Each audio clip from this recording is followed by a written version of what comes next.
Hey guys, today I want to talk a little bit about the patio that I'm adding on. I talked a little bit about this the other day, but I want to talk about this a little bit more. Okay, I'm adding on a patio on the side of my house. And here's the reason why. I pay 80 bucks. You guys know that. That's my rent. That's a steal. So for me to add that patio on costs $1,000. Now, if I stay 2 more years, that's less than 50 bucks a month I'm paying for that additional patio space, which I can use, by the way, to have barbecues, sit out at night, read, do whatever I want.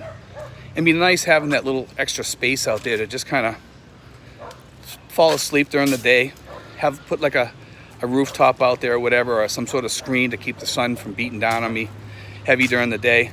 But it'd be nice out there. It'd be beautiful out there having that extra space to have friends over, whatever.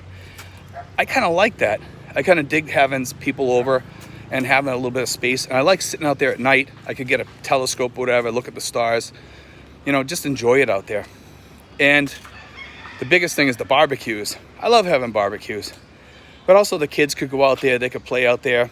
We could put a pool out there for my godchild if I want a small pool. Things like that, I could do that all day long. I was thinking about possibly putting a pool platform down below.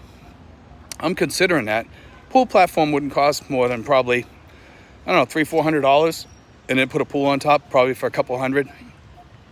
Buy a cheap filter, get some chlorine. I'm ready to roll. I got myself a pool. How can you beat that? You can't. So for a few bucks, if I stay there for 2 or 3 years, you know what? I've got my money's worth. And you know what? The people that are my landlords are also friends of ours. So it helps them.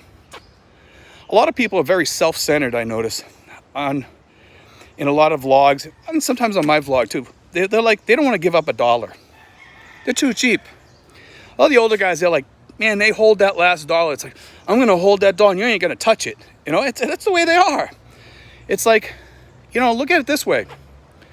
If you're getting something out of it, and you're getting your money's worth out of it, what do you care whether somebody gets that addition or that the work that you did on that? Who cares whether you leave that patio behind? Really? Are you that much of a penny pincher you can't give up a few bucks for all the gains that you've had? Because you know what? If you went to a place that you were renting and got all those extra additional things, you'd probably be paying closer to $400, $500, $600 for those additional amenities. So why wouldn't you do that? And also, here's another thing that a lot of people don't consider, is where I live is where my family lives, my friends live, the expats around me live. Why wouldn't I want to be around those people? Those are the people I love the most. So I'm willing to give up that, and I'm not giving up that much. What's $1,000 to $2,000 to put into a place? A lot of these guys are saying, I'm not going to do that, no way. But yet they'll go out and they'll pay $600 for a place, or $700 or $800 or $400 for an apartment. They probably will give them the same or less when they would have saved money the other way by putting the money in themselves. But they don't get that because they're so self-centered on themselves. And you got to get rid of that, guys. Get rid of that. Throw that away, man. Throw that away. Start thinking logically. I just noticed when I tell people about fixing up places, there's a lot of people that get bent out of shape about that. And I'm not sure quite why. Maybe it's dementia or something. I don't know. It's like they're afraid they're going to lose $50 or $100 or $500. If you're worried about $500 or $1,000 or $2,000, you shouldn't be coming over here. You shouldn't be over here because you know what? You're on a budget that you can't afford to live over here. Or if you can afford to live over here, I'll say this, you're going to be living on a lower budget. There are people over here that live on the lower budgets and they do okay. But they're smart, okay? We have Nathan who just come over here. I don't know what his budget is. I think he lives on a smaller budget. But already I can see him adjusting in. He's already fine-tuned that dial a little bit. I still have to help him, around town find places a little bit this week. And I will, or next week. And, we're helping him out, showing him places around. But he's already doing well. He's learning to fine-tune that budget into where he needs to be. And he's kind of happy.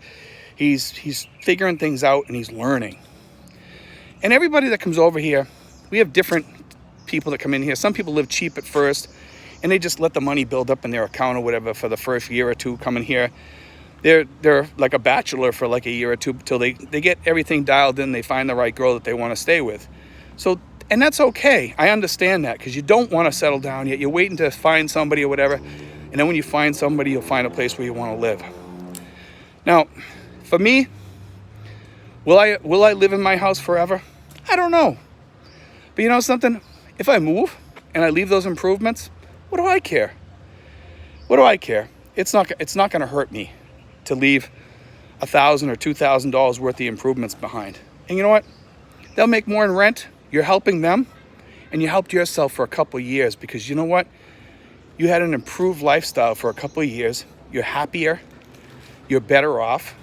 You got to do what you wanted to do. You got to live the way you wanted to live for a couple of years. And you know what? Pools break down. Improvements get old, you know, and yeah, they can still rent that out, and they can make some money off of that. And I'm thankful that they can make money for that, because I'm all about improving the Filipino. And anybody that knows me knows that I'm like that. I believe in improving the Filipino lifestyle over here. I want to see people succeed over here. I want to see people make it. If it means me doing something that will help me in the beginning and later on help a Filipino, I'm 100% in. And you have to kind of think outside the box and think like that versus think about me, me, me, me. Leave the me, me, me American stuff home. Me, me, me is gone, you know? Seriously, it's just gone. Don't be thinking about yourself all the time. Open your heart up a little bit and open your mind up. And if everybody looked out for everybody in the world, this world would be 10 times better than what it is. If we just open up our hearts and our wallets a little bit more to help people.